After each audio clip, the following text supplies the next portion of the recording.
Topping off a morning rush, the governor is expected to sign the controversial red flag gun law. After hours of debate lasting late into the night, the House passed it 39-31. Under the bill, law enforcement can petition the courts to temporarily remove someone's guns for up to 10 days until a hearing. That's if they feel the person is a threat. Opponents argue it's unconstitutional. The attorney of a teen accused of impersonating a deputy says his mental health should be allowed at his upcoming trial. APD says Brendan Wazinski even pulled someone over for speeding. His attorneys want his mother and a psychologist to testify. The district attorney argues the trial is to determine if Wazinski committed a crime, not why. Erica. And here's a look at the ski report for this weekend. Temperatures are going to be nice and mild. A great weekend to get out to Taos. We have 21 new inches of snow just from this week alone and a 75-inch base. Will decide if a homeless man accused of nearly beating a woman to death should stay locked up. Police say 43-year-old Juan Gonzalez attacked a manager at the Days Inn on Central near I-25 on Tuesday. Gonzalez is accused of beating her and stabbing her with scissors when she would not let him stay. The woman is reportedly in critical condition. On to an update. All eastbound lanes of I-40 near 98th Street are back open this morning after a deadly pedestrian crash overnight. It happened between Atrisco Vista and 98th on I-40. The victim's identity not released just yet. All eastbound lanes in that area were temporarily closed, but again, they've since been reopened. A bill to toughen New Mexico's sex trafficking law is set to go to a full House vote next week. The legislation would eliminate the statute of limitations on sex trafficking and make sex trafficking of a minor a first-degree felony. Another provision would allow victims to collect restitution from offenders. The debate continues this morning in Santa Fe over the governor's proposed $7.7 billion budget. Republicans are asking for a restraint in spending, despite oil revenues continuing to rise. But Democrats say that they are just trying to get the state back on track. The session ends next Thursday. Walmart is changing up its store hours. The company says most stores will close at midnight and open back up at 6 a.m. instead of staying open 24 hours. The hours will vary depending on location.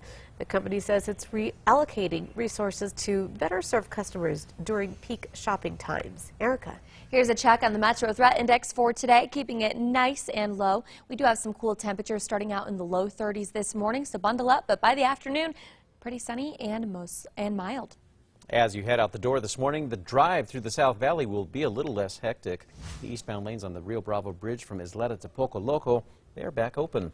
Work on the pier underneath the bridge was scheduled to last until Monday. The NMDOT says crews wrapped it up 3 days early. Santa Fe is looking to its youth for how to spend a portion of its budget. The Mayor's Youth Advisory Board is collecting surveys from Santa Fe youth to help decide what project to spend $50,000 on. It's part of the city's upcoming participatory budget project. There's a link to the survey on our website. The Del Norte community is showing love to 2 teen girls who recently lost their mother and sole provider. Last month, 42-year-old Monica Fuchs died from an unexpected heart attack. Her daughters are now staying with their grandfather and finishing out their junior year. Friends of the family have created a GoFundMe for the girls. If you would like to donate, you can head to alwaysonkrqe.com. The New Mexico Outdoor Adventure Show kicks off today. The show features demonstrations on hunting, fishing, archery, and the latest equipment for outdoor recreation. The annual event opens today at noon at Expo New Mexico. Seniors in the Metro are getting an extra special surprise this Valentine's Day. Most days of the year, Visiting Angels provides home and companion care for seniors. But for Valentine's Day, they're in the business of showing the love. This time with chocolates, flowers, and even the simple gesture of a hug by sending designated huggers to homes around the Albuquerque area. The Rio Rancho community is still celebrating a victory this morning. This week, the Rio Rancho Rams cheer team got 4th place in a national high school cheerleading competition. The school district posted these photos to social media yesterday, noting how hard the Lady Rams worked for their achievement. This morning, APD is giving back to New Mexicans with autism. This is with an all-new police patch. Right now, the city is selling these patches for $10.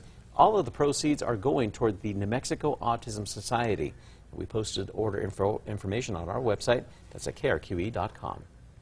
Tomorrow night is UFC Fight Night at Santa Ana Star Center in Rio Rancho. Yesterday, fighter Diego Sanchez told fans prepared to see a different version of him in the octagon. Sanchez will fight Michael Pereira.